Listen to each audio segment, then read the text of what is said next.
Fala galera, Neymar e Mbappé interrompem jogo por caso de racismo e o jogo não é retomado. Será que isso foi histórico? Vamos falar um pouquinho sobre isso no vídeo de hoje?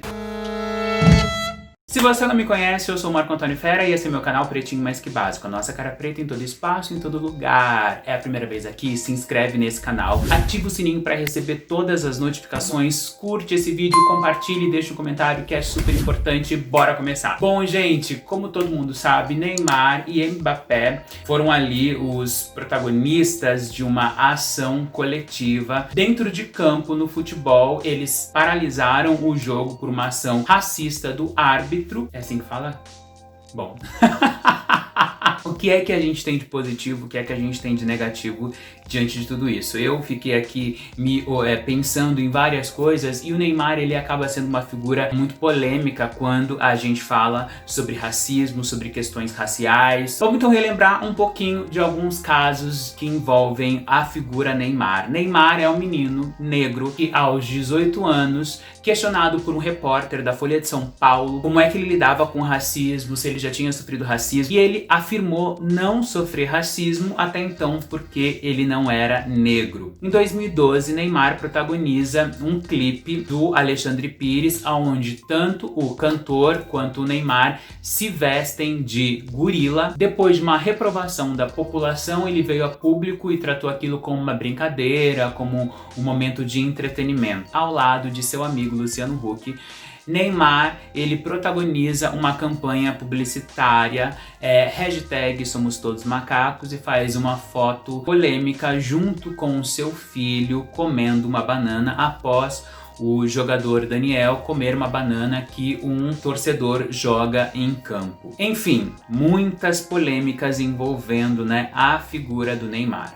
A primeira coisa que eu quero levantar daqui é este caso em específico, que a gente pode dizer que foi protagonizado pelo Neymar, não foi uma ação encabeçada pelo Neymar ou pelo Mbappé. Foi uma ação coletiva, foi uma ação conjunta, uma ação onde todos os jogadores se juntaram e falaram: hoje essa máquina que é tão perversa, que é tão racista, que é tão sexista, que é tão machista, que é tão homofóbica, hoje ela vai dizer não para o racismo e a gente não volta em campo, Eu acho que a gente precisa focar mais nessa ação que foi coletiva de todos os jogadores, de como, de fato, essa questão da gente unir uma pauta e fazer isso acontecer. Essa ação coletiva que é histórica, porque a gente tá falando de futebol e futebol é o lugar mais perverso, racista. Se a gente vai olhar para a história do futebol, principalmente no Brasil, Como é que os primeiros jogadores negros eles jogavam, eles tinham que se pintar de pó de arroz, branco, para jogar em campo, passar um negócio no cabelo para deixar não podiam aparecer com seus cabelos crespos, enfim. Então o futebol é a máquina que gera mais dinheiro. Quando esses jogadores param, eles param uma máquina de fazer dinheiro, e isso liderado por jogadores negros. Então isso é histórico. Então quando a gente fala sobre esse caso, a gente fala mais sobre essa questão coletiva desses jogadores negros que dizem não para o racismo e se movimentam e fazem algo que é efetivo, do que o Neymar, do que propriamente o Neymar. Aí a segunda coisa que eu quero trazer é, no começo do vídeo eu começo trazendo essas informações, esse histórico negativo sobre o Neymar.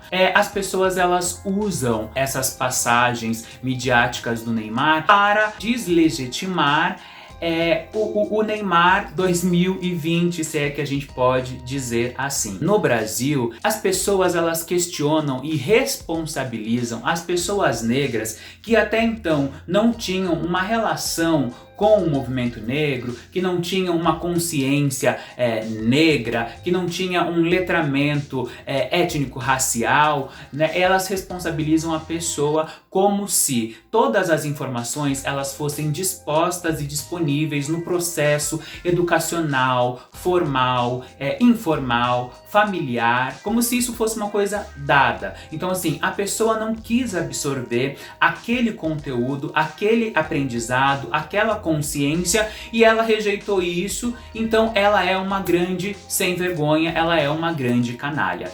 Quando as pessoas não questionam a estrutura que é racista, que subverte as informações, que negligencia as informações, e quando uma pessoa negra, ela quer criar o seu processo de identidade, o seu empoderamento da informação, o seu empoderamento identitário, buscar as suas raízes, isso tem que ser feito por si só e dentro de um processo, muitas vezes, intelectual, num país que não oferece intelectualidade em qualquer escala, sobretudo numa escala que fala sobre racialidade, sobre etnia. Muitas pessoas não conseguem se identificar com a sua etnia porque não conseguem se enxergar enquanto negro, mesmo sendo uma pessoa negra, porque a gente tem um grande déficit na formação de identidade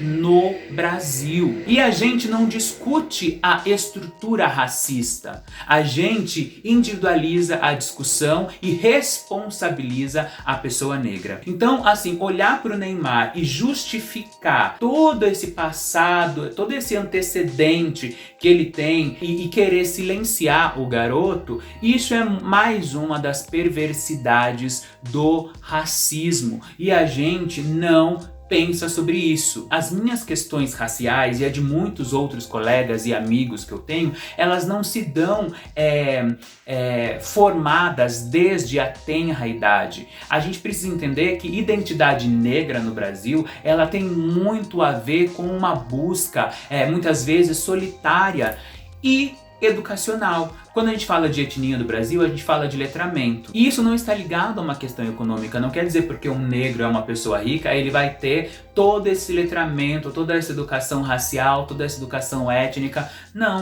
Não, porque existem várias formas, né, que a gente pode se despertar para essa negritude, para essa identidade que está em nós. Quando nós estamos falando disso, nós estamos falando de pessoas, nós estamos falando de indivíduos, e as informações, as sensações, as subjetividades, elas chegam para cada um de uma forma muito diferente. E aí, o segundo ponto que eu queria levantar, e que eu já falei um pouco sobre isso, essa questão, ela tá mais ligada ao coletivo, né? É histórico, por quê? Porque é um coletivo de jogadores negros que se recusam a continuar a partida, que decide parar essa máquina capitalista que é o futebol. Jogar todo esse protagonismo pro Neymar é também a gente, em algum momento, acabar silenciando essa ação que ela é mais coletiva num âmbito muito maior. E aí, a gente discutindo um pouco sobre isso, a gente precisa também entender que uma ação coletiva ela é super importante,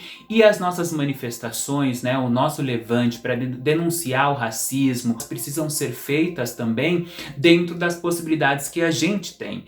É óbvio que a gente, dentro do nosso trabalho, a gente não vai conseguir fazer o que aqueles jogadores fizeram. Eu não consigo chegar no meu trabalho e falar: hoje eu não vou trabalhar com esse branco racista que está ao meu lado, por favor, tire ele daqui. É óbvio que se eu fizer esse movimento dentro do meu trabalho, é muito óbvio, eu seja mandado embora e que eu seja expulso, porque eu sou uma voz sozinha ali.